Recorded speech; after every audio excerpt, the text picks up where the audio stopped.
Olá, estamos em Pulsão, Papos Terapêuticos. Eu sou Frederico Medeiros e hoje estou aqui com Rony Rodrigues. Rony Rodrigues. Rodrigues. Sou amiga há anos e Não erra o lembro o nome. Rony o quê? Rony, mas, por favor, se apresenta. Quem é você em Curitiba? Quem é você no mundo? Quem sou eu em Curitiba, quem sou eu no mundo? Ah, é difícil. Lembrei da Linda Quebrada, quando ela estava no Big Brother, que ela falando que ela não queria ser definida pelo que ela faz, né? Uhum. Então, enfim, essa pergunta sempre... Eu sou uma não escritora. sou uma não escritora, uma não artista. Enfim, né, o que eu faço eu trabalho com arte. Sou professor também, professor de língua francesa há 13 anos. Eu acho 13 que anos isso, já. de uma maneira, diz bastante sobre as minhas escolhas, sobre o que eu tenho escolhido, sobre a minha relação também com esse país, né? Uhum. E hoje faço parte de um coletivo chamado Membrana, uma grupo de escrita. Trabalho também com projetos artísticos na área de dança e performance. Uhum. E não sei responder essa pergunta. Quem sou eu? Quem sou eu? No mundo. Estou na terapia para descobrir isso. Ainda estou descobrindo. Eu acho muito legal isso de como essa é uma pergunta que tem várias formas diferentes de responder mesmo, né? Assim, tem gente que vem e super se identifica com o trabalho, e eu acho muito legal porque ultimamente a grande maioria está vindo e não se identificando primeiro com o trabalho, que eu acho muito massa. Porque é muito isso, né? Muitas vezes, eu sou psicólogo, eu sou não sei o quê.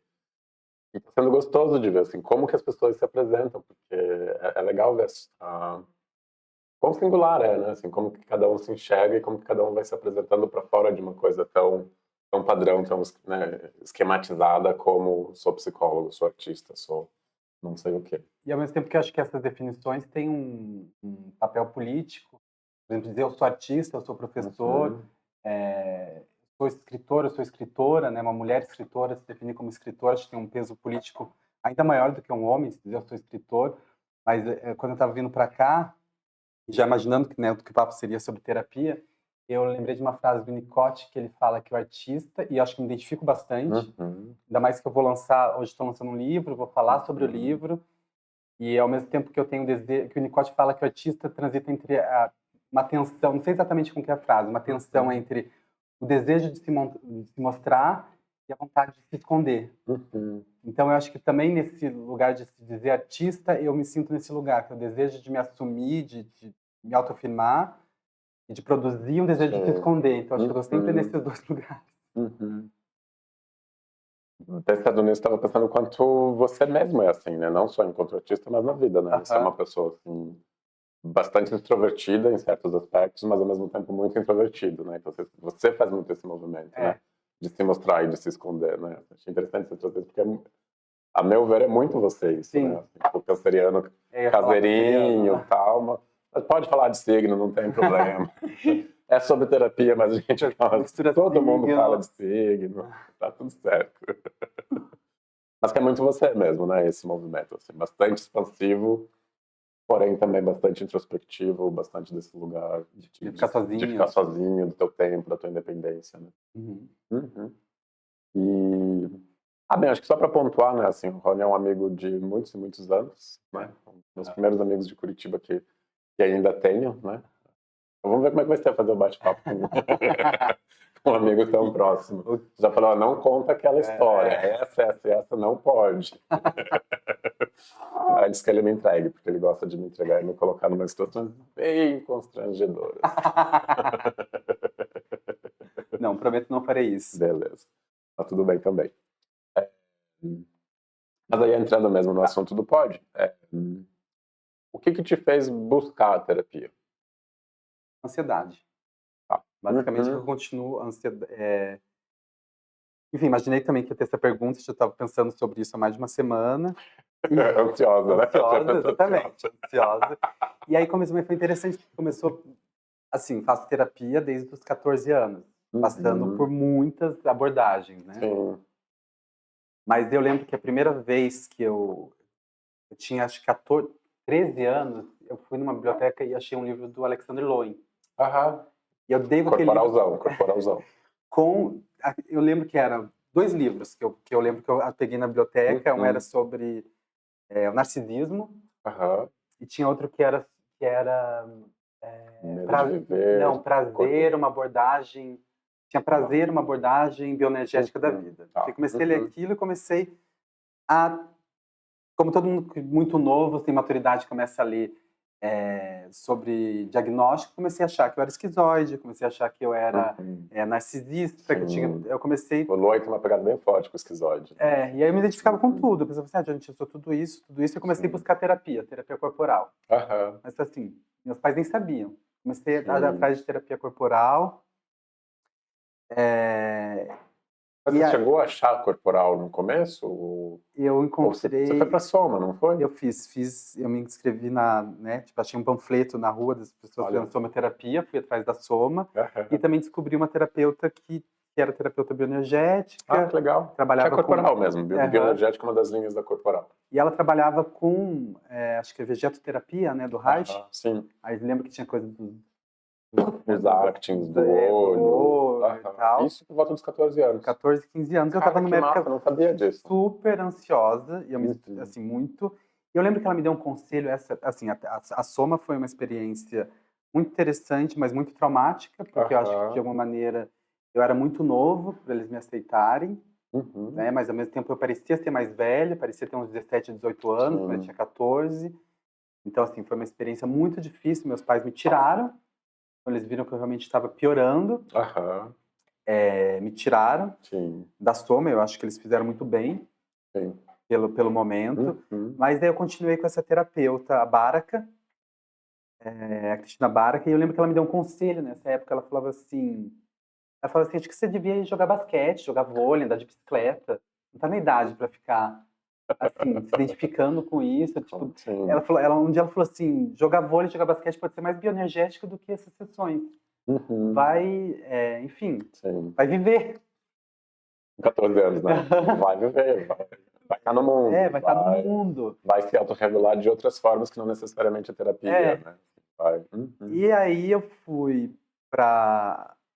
Aí, aos 17 anos, eu passei na universidade, fui fazer artes cênicas em Londrina.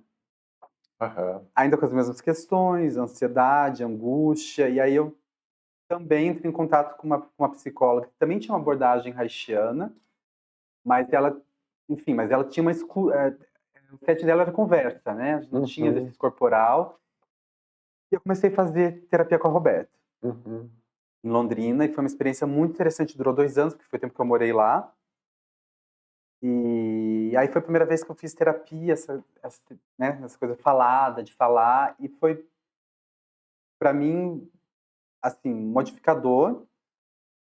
Mas aí eu voltei para Curitiba depois de 2, 3 anos, e tinha aquele apego a ela, e na época, assim, faz 20 anos, não tinha rolado a pandemia ainda, né? Mas ela ainda aceitava me atender por MSN na época, e ainda era super mal visto pelo conselho. Mas por vídeo ou por vídeo chamada? Por escrito. Por escrito? Por escrito. Se você falou MSN, eu fiquei pensando nisso, por escrito.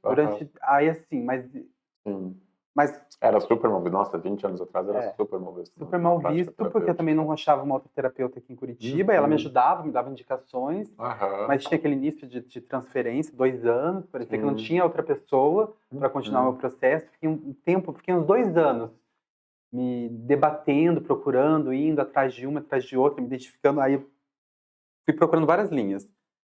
Aí encontrei a Bia, que é amiga nossa em comum, ela tinha uma psicóloga, eu falei, estou fazendo terapia junguiana. A junguiana, vamos lá. Aí fui, conheci, durou 1 ano. Mas você teve uma experiência também dentro desse processo terapêutico que me fez ver, não quero isso. Não quero. E eu lembro que para mim também foi forte, que foi um momento que eu estava muito choro, e eu choro muito, com muita frequência. Até hoje, né? Até hoje. Eu choro sempre, toda semana. E um dia eu estava chorando muito, e ela levantou e me abraçou. E aquilo me incomodou bastante. Porque eu realmente só queria chorar. Eu realmente não estava precisando de um abraço, eu entendo o gesto, mas teve algo ali que para mim... Ela leu de alguma forma errada e acabou fazendo um movimento que para você foi invasivo. Foi... Tipo assim, eu não quero contato, eu não quero colo, né? Eu não quero quero espaço para minha dor. Para chorar. Então teve isso, e claro, já tinha outros incômodos na relação com...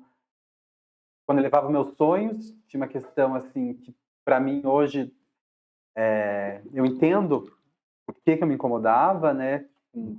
Abordagem em relação a essa linha com os sonhos, então eu não... Enfim, eu lembro que às vezes eu tipo, falava sonhei com tal coisa, e ela dizia, ah, tá, não, mas isso sei lá, pro Jung, no cenário de Jung, significa tal coisa. Eu pensava, foda-se. Foda-se pro Jung. Martelo significa pra mim, não. Assim, tipo, foda-se todos esses símbolos. Aí, enfim. E aí fui atrás da psicanálise. E aí também tentei várias terapeutas e psicanalistas, até que encontrei a Noemi, com quem eu faço análise há mais de 10 anos. 10 anos com ela já. Eu fiz 4 anos, aí fui pra França, fiquei 4 anos, e eu tô há 6 anos. E foi uma experiência, e é uma experiência modificadora, assim, pra mim, que eu acho que me salvou em muitas situações, me salvou de mim, assim. Então, acho ótimo, né? Preciso fazer terapia para autoconhecimento, não vou fazer para me salvar de mim mesmo. Exatamente. Então eu acho que... Socorro, Deus! Tipo isso. E aí um dia eu lembro que você tava falando com uma amiga. Mas eu acho isso muito bonito, na verdade, desculpa te interromper, porque acho que é isso mesmo, né? É salvar a gente da gente, né? Porque, assim, nós somos os nossos piores algozes, né? Nós somos os mais críticos, os mais pesados, os que pegam na ferida, né? Eu vejo quantas pessoas se cobram, quanto eu me cobro comigo mesmo, né? E o quanto é isso, né? Assim, o inferno é a gente mesmo, né? O inferno não é o outro. O outro também às vezes é. Também. Acho que é os dois, né? Mas a gente também é o inferno de tanta gente, então assim... Risada dele. E aí eu lembrei de uma vez uma amiga minha também, uma amiga francesa, ela falou assim, nossa, mas tá tanto tempo em análise, mas assim... Não melhorou? Tipo isso, não melhorou, o que você aprendeu, né? Eu falei, aprendi que não tem cura. Aí ela falou, sério, que você paga? Que você paga? Que não tem cura? E eu acho também que, para mim, é claro, a gente pode entender cura, existe cura para psicanálise, mas é um outro conceito, mas também eu não sou um estudioso de psicanálise, não tenho essa pretensão, embora eu goste de ler algumas coisas. Eu ia dizer, não é um estudioso, mas lê bastante coisa, né? Leio, mas não é um... Sim. Mas eu não tenho, enfim, né? Não me autorizo a falar pela psicanálise. Então, eu falo enquanto uma pessoa que passa pela experiência, uma experiência analítica. Mas aí eu me perdi. Tá falando? Você estava falando do que faz, né, 4, 6 anos, depois essa amiga falou, nossa, tá fazendo ainda e não se curou. Da cura. E para mim, aqui, acho que foi, para alguns aspectos da minha vida, pensar que não há cura. Tem uma música do Cazuza fala, não há remédio, você está na Terra. Então tem algo da psicanálise que eu acho libertador, que é pensar que não... Pensar cura, mas cura do quê, né? Tipo, voltar à pergunta, curar o quê e para quê? E aí tem outro texto também que eu acho que foi do Caligares, que eu li uma vez, que ele fala que essa ideia, né, de senso comum, de que Freud explica, que a experiência psicanalítica, ela vai quase ao contrário dessa ideia de que Freud explica, que vai ter uma explicação. Que é de a gente estar vivendo e pensando assim, tem coisas que não tem explicação. Tem experiência que não há explicação, e o que a gente faz com isso? Tanto com o mistério, com o luto, com de repente você termina uma relação, de repente você descobre que você, assim, de repente alguém morre muito próximo, de repente tem explicação. Freud não tem explicação nenhuma para isso. Mas a psicanálise, de alguma maneira, ela pode, ela trabalha, eu acredito, com esse... Ela não exclui o desamparo. A gente, de alguma maneira, enquanto civilização, a gente é desamparado. Por isso que eu acho que a gente ia a Deus. Também eu sou um bandista, e é quase contraditório, mas eu acho que não. Eu sou um bandista, eu acredito e não acredito em Deus, né? Acredito em Deus também como invenção. Assim, acho que a gente inventa Deus, a gente inventa para dar conta da nossa condição de desamparo. Estava falando disso, né, de não explica, né? E acho que é essa ideia mesmo de que a vida é um caos, né? Tem coisas que não têm justificativa, né? E a outra que eu tenho me ouvido falar muito, né? Que é essa questão assim, de que a vida não é justa. Né? Porque muitas vezes as pessoas vêm e falam, nossa, mas isso não é justo, isso está errado, isso não sei o que. E sim, a vida não é justa. Assim, quem disse que a vida ia ser justa, né? Não, e é bonito pensar que a vida não é justa no sentido duplo da palavra justo, né? Justo no sentido de ser errado, né? A vida não é justa, quer dizer que tá justa, a vida não, tá não necessariamente. A minha tá larga. Aquela barriga tá justa. Mas que a vida não é justa, eu acho que a vida é muito mais do que justa, ela eu acho.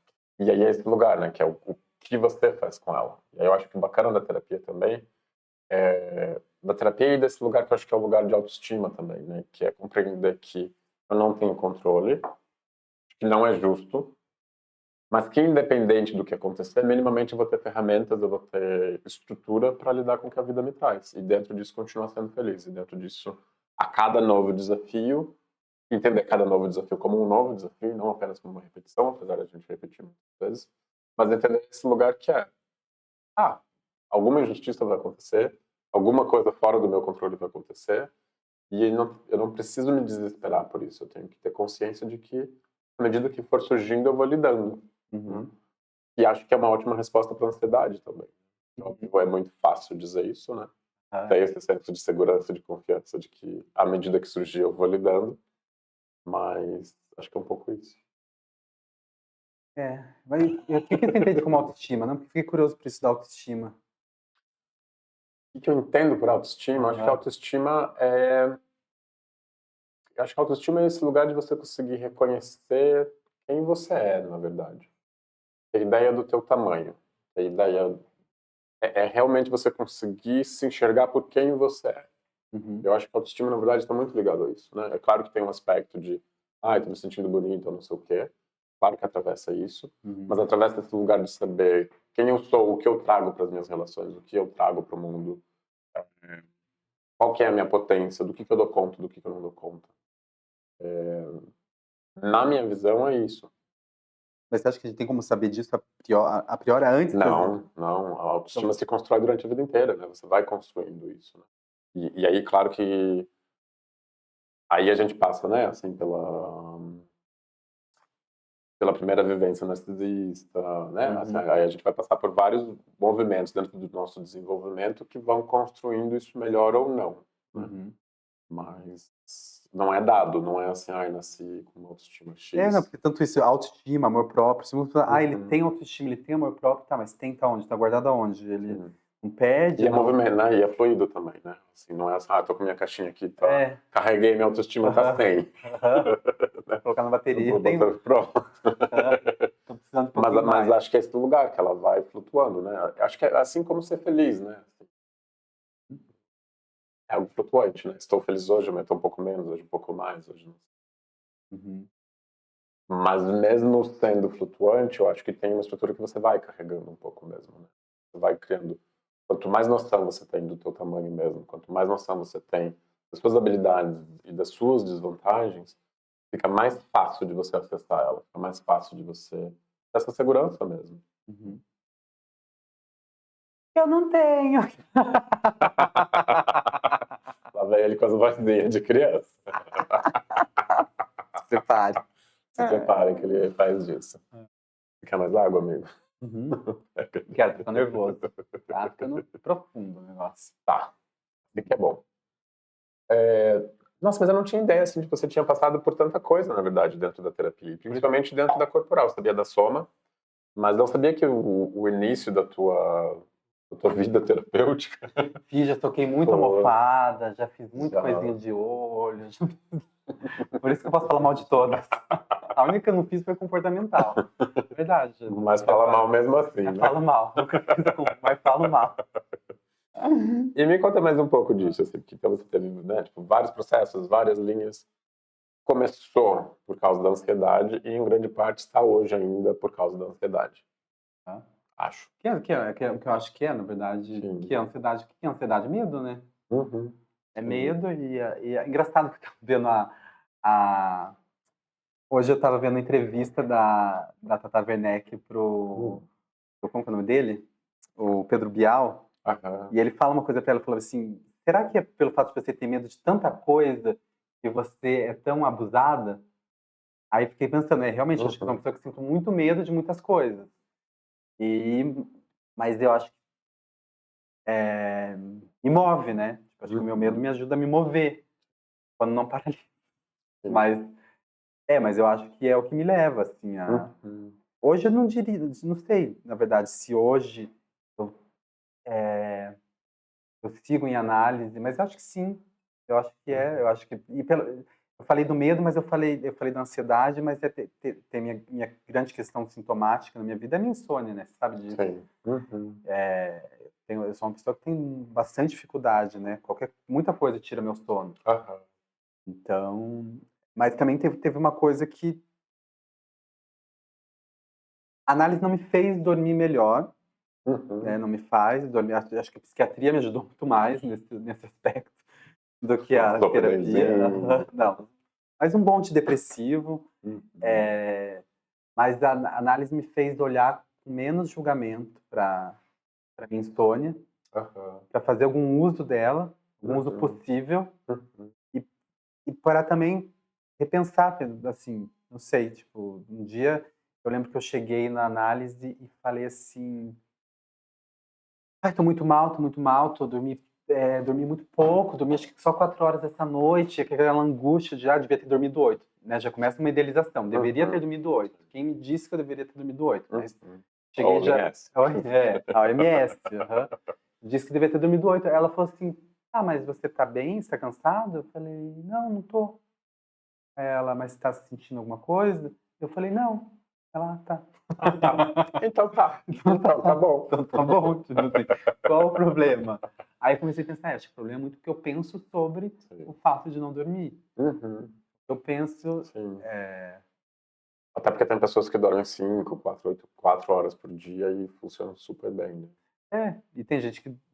Enfim, e às vezes a gente dorme 10. Às vezes a gente dorme 8 horas, bem, não é também fazer um elogio ao sono ruim ou à insônia, mas Mas é de que às vezes a gente já está tão carregado, né, assim, num protocolo interno de achar como deveria ser, que a gente não consegue estar presente e entender.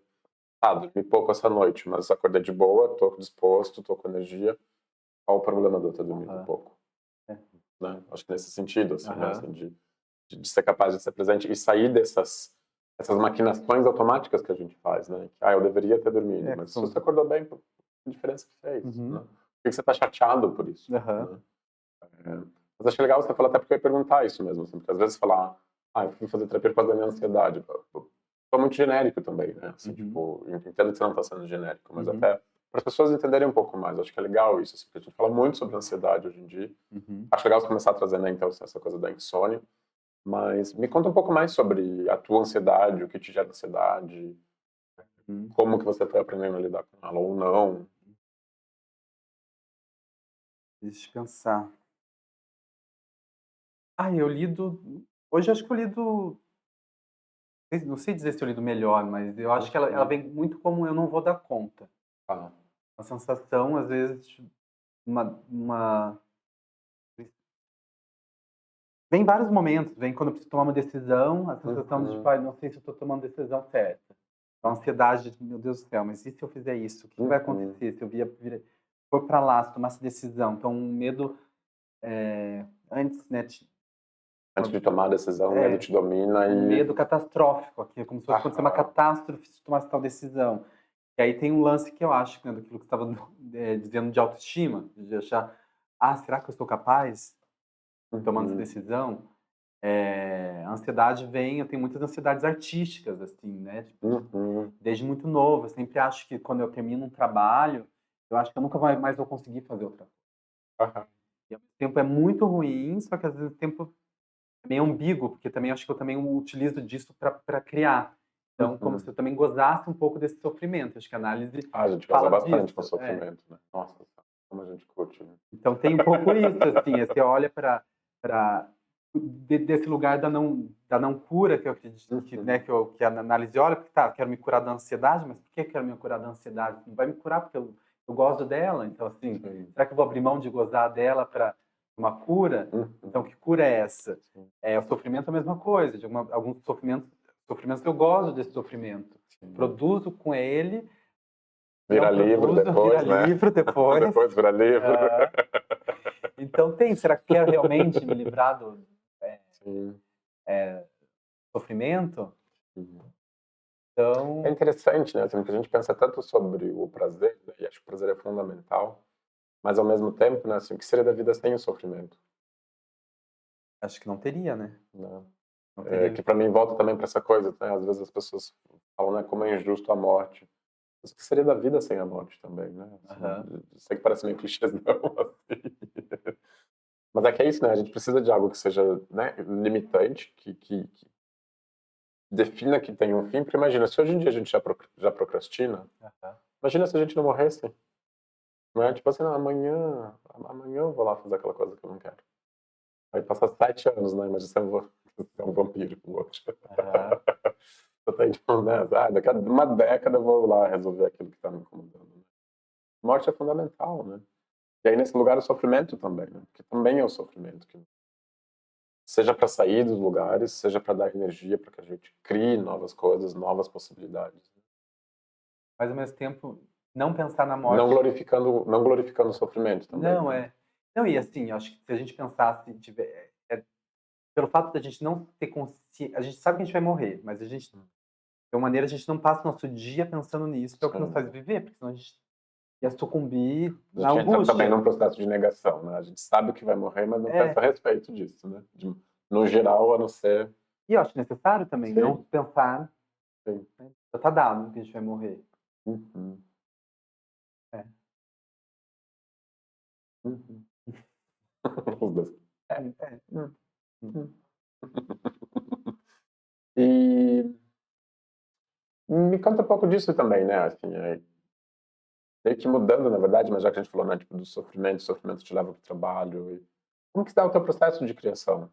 De livro, né? Eu sei mais ou menos que é um pouco também com relação ao sofrimento. Isso atravessa a terapia também? Completamente não? Não sei. Não sei. É, tá, difícil. Eu posso. Eu tô sentindo que eu tô criando muito mais na. Tô experimentando muito mais na escrita, né? Uhum. Eu tava há mais de 10 anos criando, meus projetos estavam dentro da área de teatro, dança, performance. Tem uma parceria de mais de 10 anos com a artista da dança Gladys, né? De alguns Uhum. trabalhos Sim. nossos. E eu acho que a Que é pandemia. incrível também, que Gladys é incrível. A Gladys era uma pessoa legal para trazer É aqui. verdade, nossa, é verdade mesmo. Aham. Ela. Gladys, vou te chamar. Mas eu acho que a pandemia, a experiência da pandemia, eu tinha uma relação muito forte com a. E tenho, né? Eu acho que eu me considero, me identifico como uma pessoa leitora, não como uma pessoa, como escritor. Uhum. Sempre acho estranho, assim, não realmente tanto da pergunta, quando vejo as matérias sobre o meu livro, escritor. Realmente eu me identifico como leitor. Eu acho que sou um Aham. leitor que experimenta na escrita. Eu sou um artista que experimenta na escrita. Uhum. Mas eu acho que a pandemia, ela me tirou a cena. Eu saí de cena. Mesmo Uhum. tendo feito trabalhos depois, teve algo assim que me retirou da cena, como de muitas pessoas. E eu acho que teve um. E a Aline Bayes, eu estudei com ela, uma escritora incrível que admiro muito, amiga. Ela fala que a escrita dela se dá também ela perdeu o teatro. Ela parou de Uhum. atuar, e a escrita dela, querendo ou não, é um luto pela perda do teatro. E eu acho que eu me identifico com alguma coisa que ela fala aí, que eu sinto a perda do meu corpo na cena, da experimentação do corpo na cena, e escrita para mim, minha experimentação tem lugar disso, assim. É onde eu posso agora, Uhum. hoje, experimentar. É um outro lugar de experimentação, tomando o lugar do que você fazia com o corpo antes. É. Uhum. E que eu acho que por isso que eu estou num lugar de experimentação, que eu acho que tem uma fisicalidade, materialidade nos meus Uhum. trabalhos e tenho me divertido. Uhum. Que era algo que também eu tenho quando eu danço, né? Me Sim. divirto. Uhum. Mas eu sinto que é isso, que é o lugar que eu estou experimentando mais. Falou de se divertir, eu fiquei pensando também o quanto que não tem de autorregulação dentro desse processo, né? Assim, de ser o que me aterra, de ser o que me relaxa, de assim, ser um lugar ali onde eu acabo fazendo síntese de algumas coisas e abrindo campo e espaço interno. Eu sinto isso muito mais ainda na leitura. A leitura, Uhum. para mim, é algo que realmente, se falar assim, olha, você não você não vai mais atuar, você não vai mais escrever, você não vai mais, sei lá, fazer coisas que não dão prazer. Eu falo, mas me deixa com a leitura. Assim, isso eu quero pra minha vida. Porque é o lugar que eu vou Enfim, pra mim, eu acho que hoje é uma das coisas que...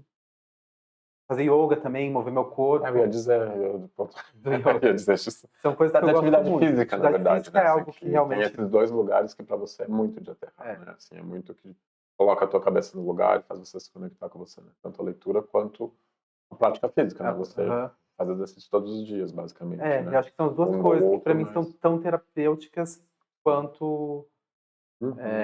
Tava lá a tua primeira terapeuta falando, vai fazer jogar basquete, e ela tava certa. Vai andar de bicicleta, ela vai andar de bicicleta. E é muito engraçado, porque eu faço, enfim, né? Tem uma lacaria. Lembrei do basquete das excluídas. Que é uma coisa incrível. Mas só para falar essa coisa da bicicleta, eu demoro 35 minutos da minha casa até onde eu faço análise. E a de bike dá 35 minutos. 35, 30, às vezes 35, se eu vou rápido, 30. Tem umas subidonas de João Goberta no AU. E as minhas sessões duram 18, 20 minutos. E é claro, ela nunca... Ao corte. Ao corte lacaniano. Ela, assim, não é sempre que dura isso, mas assim, nunca passa, raramente passa de 25 minutos nos últimos anos. Sim.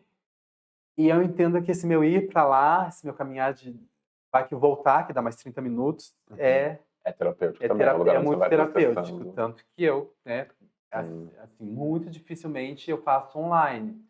Se que aconteça alguma coisa, eu realmente tenho medo de perder por causa do horário. Mas desde que... Né? Mas é exatamente o que eu falo, assim. Eu gosto muito da terapia presencial. Além da diferença de contato que eu acho que existe, mesmo que por tela, né? A gente consegue ter mesmo bastante contato, bastante vínculo. Mas acho que parte da terapia é você ir para terapia. E parte da terapia é você voltar da terapia. Quando você está em casa, eu vejo muito isso, assim, de atender pessoas assim, que acabaram de sair de uma reunião. Então, com as janelas abertas ainda, três abas então, abertas. Com 3 abas abertas, que aí tu tá no meio da sessão e a pessoa dá uma olhadinha assim, porque ela acabou de receber uma notificação. Né? É outro lugar, né? Porque tem isso, assim, você vai se reorganizando para chegar na terapia, se organiza ou desorganiza na terapia, porque eu acho que terapia é muito desorganizador, né? Assim, né? De lançar várias ideias e várias perguntas, e depois você precisa recolocar elas no lugar. E aí esse lugar de voltar da terapia eu acho riquíssimo, assim. É um momento que, por exemplo, que eu pessoalmente às vezes tenho para chorar, né? Tipo, chorei na terapia, mas aí ainda tem, sabe, de repente ainda continua vindo alguma coisa, eu preciso chorar um pouco, ou eu ainda preciso encaixar, fazer sentido de, pera, o que foi mesmo que aconteceu? E acho que você desloca seu corpo no mundo. Não que o virtual não é o contrário do real. A gente também tá com o corpo ali, né? Tem uma sessão online, eu dou aula online o tempo inteiro, eu tô com o corpo ali, né? Tem uma troca corpórea, mas tem o lance de deslocar seu corpo, colocar seu corpo no mundo. E isso é uma frase que a Noemi ela falava muito para mim, assim, de que às vezes esses meus fantasmas não dá conta. E eu percebia, quando eu coloco meu corpo no mundo, eu percebo que sim, se dá conta, se é possível. O medo vem o medo vem de colocar o corpo para jogo. Então é muito interessante porque as pessoas têm essa ideia de que a psicanálise como algo mental, ou vou fazer análise, eu ficar lá só me fazendo perguntas, mas a psicanálise me faz colocar mais meu corpo no mundo. Nossa. Isso eu acho interessante, no meu processo, né? No meu processo analítico me fez colocar, porque eu via muito essa frase da Noemi, né? Colocou o corpo, então. Colocou o corpo. Porque quando eu fico no meu fantasma, eu não quero colocar, não quero. Eu falo, não, acho que eu não vou dar conta, não... Será que eu vou? Não, será que... E é um jeito, e a dúvida, quando no meu processo, né? A dúvida que faz eu ficar em crise de ansiedade, me angustiar, o que ela é? É o medo de colocar o corpo em questão. Quando eu fico assim, será que eu faço? Será que eu não faço? Não, mas se eu fizer, mas se eu não fizer... materializar, né? E você não decide. Por que você não decide? Porque se você decidir, você vai ter que colocar. Aí você vai bancar. Você vai bancar. E aí você dá corpo pra coisa, você materializa e você tem que bancar aquela decisão, aquela ação. Para finalizar essa parte do nosso pod, pergunta bem fácil. De tudo que você viveu na terapia, qual é o seu maior aprendizado? Nossa, fácil essa pergunta. Não, zoando que é fácil, mas a pergunta é essa mesmo. Não precisa ser a melhor resposta, né? É. Assim, eu sei que não é... Assim, do que te vem à cabeça, Eu assim, vou o que falar que a você primeira coisa sente que me que... veio na cabeça, mas não é o maior aprendizado. Mas teve uma coisa que a Noemi trouxe quando eu comecei a dar aula, porque eu também me sentia, né, como todo mundo, principalmente, talvez nossa geração, essa questão do impostor, né, quando eu comecei a dar aula de francês, essa sensação de ser incapaz, como eu tenho essa sensação em outras áreas. E aí ela falou assim, uma frase do Lacan, que é: o Lacan diz que a gente ensina porque a gente não sabe. Eu adoro isso, assim, pensar que tipo, eu ensino porque eu não sei. Não é só, claro, a gente pode interpretar que, tá, eu não sei, quero aprender, tem isso, mas é pelo fato de não saber, é de cultivar o não saber, porque se eu acho que eu já sei, eu perco o desejo. Então é cultivar, no fundo, que é cultivar a falta, é se haver com a falta, eu acho. Se haver e acolher a falta, porque sem ela não tem movimento, tem desejo. Então não é suprir a falta. Eu acho que, respondendo no aprendizado, não é querer só suprir a falta, mas talvez dar contorno, mas não preencher, porque se preenche, não acaba.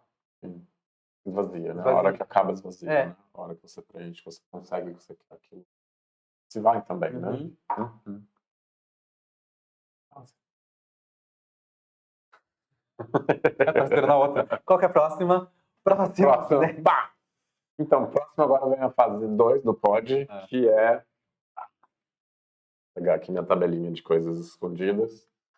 Diz o número de 1 a 14 e a gente vai pegar um tema para debater 5 minutinhos só, assim, tipo, tema aleatório. 14, dia de hoje. 14, viagem.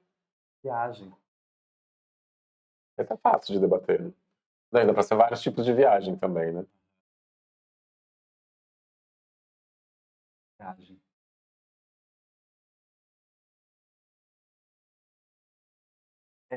Eu vou... Tem duas coisas que, quando eu penso em viagem, eu tenho, né, também desse meu desejo de deslocar.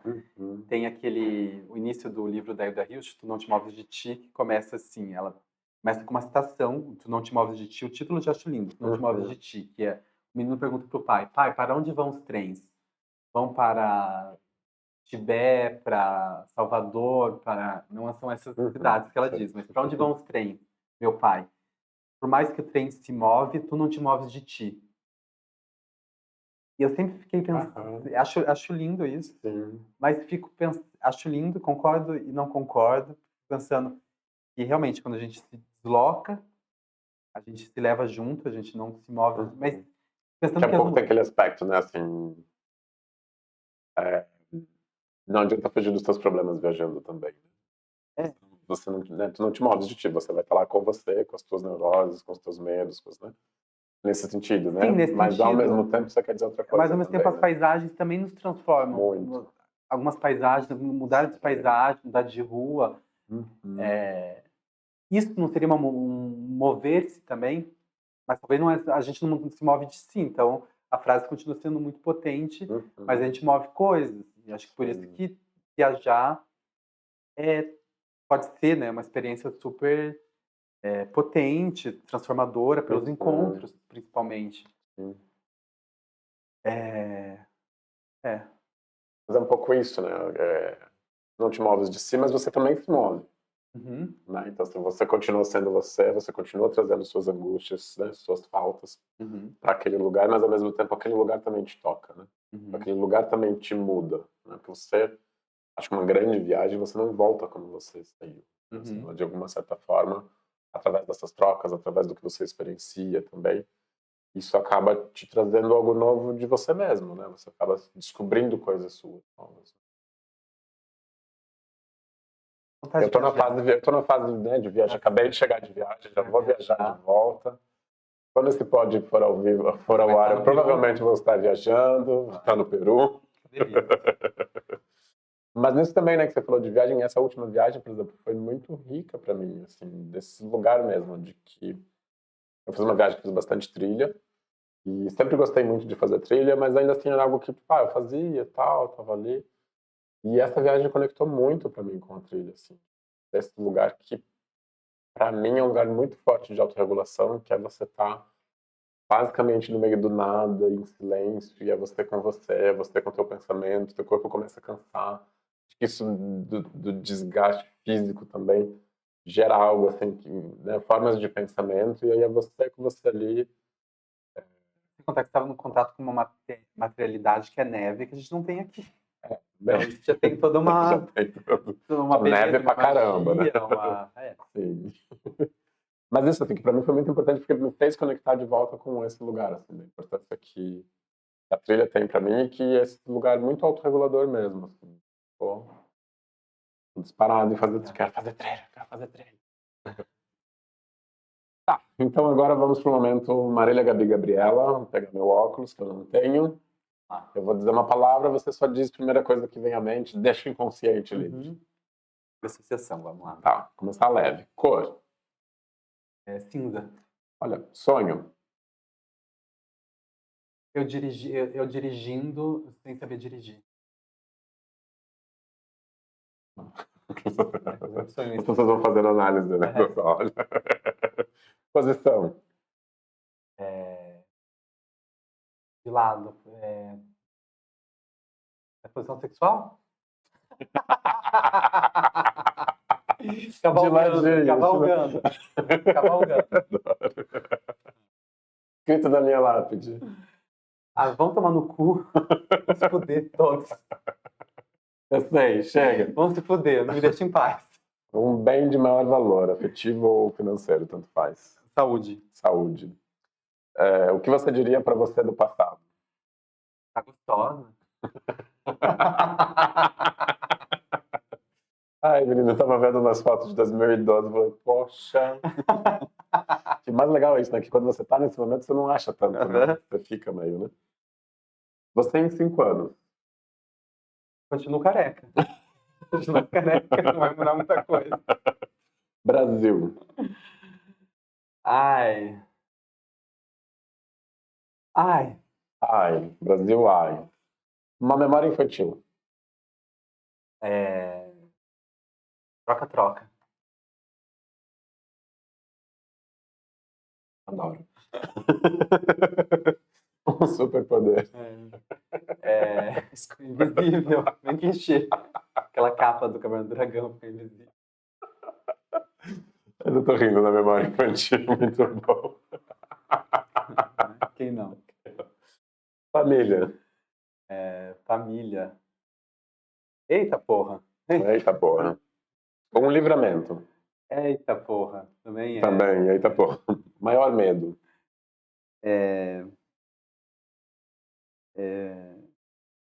Perder a alegria. Uhum. Uma janta especial, quais seriam os convidados? Vivos, mortos? Uma janta especial? Uhum. Os amigos, você, Josi, Anderson, você já faz. Beleza. Acho que de Marília do Gabriela é isso. Adorei. Acho ótimo porque veio assim mesmo, né? Pá. Ótimas respostas. E agora meio que para encerrar, assim, me conta algo que você está lendo. Bem, antes de encerrar, na verdade, me fala do teu livro, que é o teu lançamento. O Pod vai ao ar depois do lançamento do teu livro, o teu lançamento é hoje à noite, né? Mas me conta do teu livro, me conta onde as pessoas podem encontrar, não só do João, mas, né? Me fala um pouquinho dessa parte literária. Hoje vai ser o lançamento do meu livro chamado João, pela Tela Aranha Edições. O lançamento vai ser na livraria Tela Aranha, uma livraria linda, para quem não conhece, em Curitiba, na Eva do Pereira. O João foi um livro que eu criei a partir de um outro livro chamado Armada. Eu arranquei do João Gilberto Noll, que é um dos meus escritores preferidos. E eu achava que era a Bíblia que você estava arriscando. Esse é outro livro, é o Lucas. Estou fazendo trilogia bíblica. João, Lucas, quem sabe vai ter um terceiro. Anderson, uma nova aposta. Esse não é nome de aposta. Mas o João foi um trabalho que eu fiquei com corretivo durante mais de um ano. trabalhando as páginas desse romance e eu criei como se fosse um palimpsesto, né? Tipo, O que é um palimpsesto? Palimpsesto é uma prática da Idade Média que consistia em raspar um pergaminho para reaproveitar o papiro, né, para a escritura de um outro texto. Então, o que eu fiz, em vez de raspar, foi uma certa raspagem, mas através do corretivo eu não acrescentei outras palavras.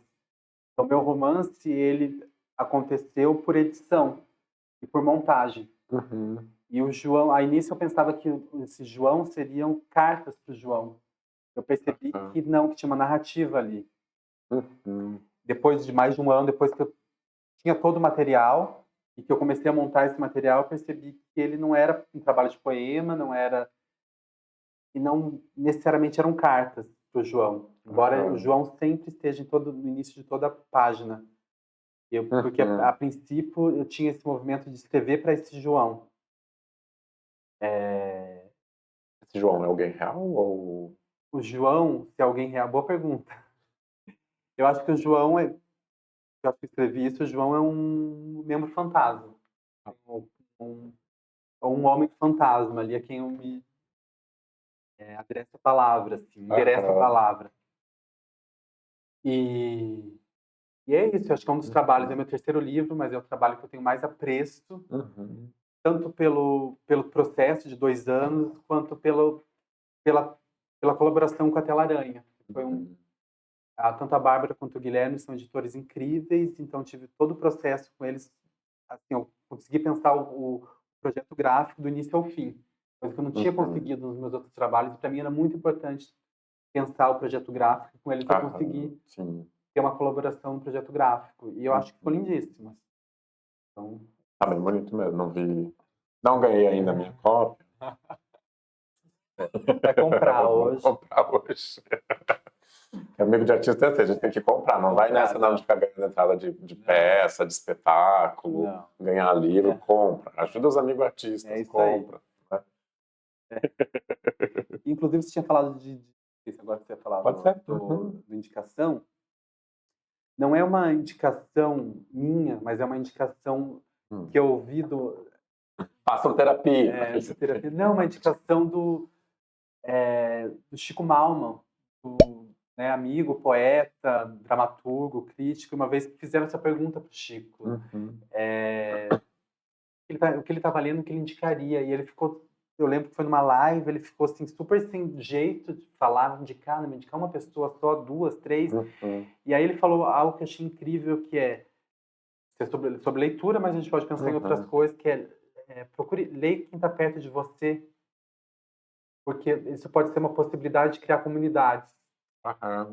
E eu achei bem interessante, assim, eu tenho interessado, embora agora o que eu estou lendo nesse momento é distante disso, mas eu tenho muita curiosidade pelo que tem se feito de literatura contemporânea brasileira, tenho muita curiosidade, tenho lido muitas pessoas que estão produzindo poesia, romance, conto aqui em Curitiba. Então eu descobri, tenho criado comunidades e amizades que aconteceram devido à leitura. Eu li alguém muito próximo de mim, falei, nossa, incrível seu livro.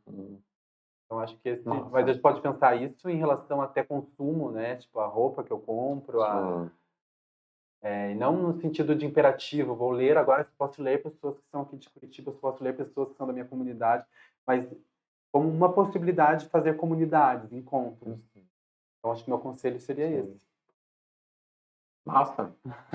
Meu conselho é esse. Não, mas muito massa mesmo, né? Porque realmente é uma forma de criar comunidade, né? Uma forma de valorizar o lugar em que você está e criar esse vínculo, né? E criar relações mesmo, né? Porque a gente acaba consumindo. A leitura também é consumo, né? E a gente acaba sempre consumindo, de maneira geral, muito externo, né? O que é ótimo, né? Eu tô lendo também, né? Coisas que não são daqui. Sim. Mas acho que isso, né, assim, também é ótimo consumir fora, mas esse lugar mesmo, né, assim, de valorizar o que tem perto. Dar valor para isso mesmo, né? Porque senão se perde também, né? Porque senão a gente fica sempre dependente de uma arte estrangeira, né? De coisa feita por outros. Eu vou indicar um livro que eu li já faz um tempinho, na verdade, estava pensando. Depois eu vou pedir para o Gui botar em algum lugar o nome. que é A Palavra que Resta, o nome do livro, que é do Stênio Gardel. Ele ganhou um prêmio com esse livro. É o primeiro livro dele, na verdade, né? Tipo, a obra inicial dele. É um livro super rápido de ler, super gostoso. É um livro com uma temática gay. Achei muito bacana, assim, um texto bem escrito, bonito, de fácil leitura. É lindo, sobre né? o título é lindo, né? A Palavra que Resta. E aí a palavra que resta porque também a história central, e sem dizer nada, porque essa já é a sinopse do livro, né? É a história do Raimundo, que é um homem já nos seus 60 e pouco, 70 talvez, 60 e pouco. E ele é analfabeto. E aí fala da história de que ele viveu um grande amor no passado. Passa onde? Brasil. Agora, cidade, não lembro. A memória é péssima. Ele viveu esse grande amor no passado, ali meio que na adolescência. E aí algo acontece, e ele recebe essa carta de amor, só que ele é analfabeto. E aí ele passa a vida carregando essa carta e nesse lugar de leio ou não leio. E ele não tem coragem de pedir para alguém ler, porque é muito íntimo, é muito pessoal. E aí a história é sobre isso. E é lindo mesmo, assim, muito bonito. E dentro do, né, assim, do universo queer, né, do universo LGBTQ+, é muito bonito, assim, porque é isso também, né, assim, é sobre uma vivência não urbana, né, assim, mais do interior mesmo, dele crescer no interior e depois que vem para a cidade, mas aí também como que ele se enxerga na cidade, como se descobre e tudo mais, assim. É muito rico, assim, eu gostei muito mesmo. A capa é super bonita, agora eu tenho visualizado a capa é bem bonita, com aquele amarelo com azul, assim. Beleza, então. É isso. Arrasou.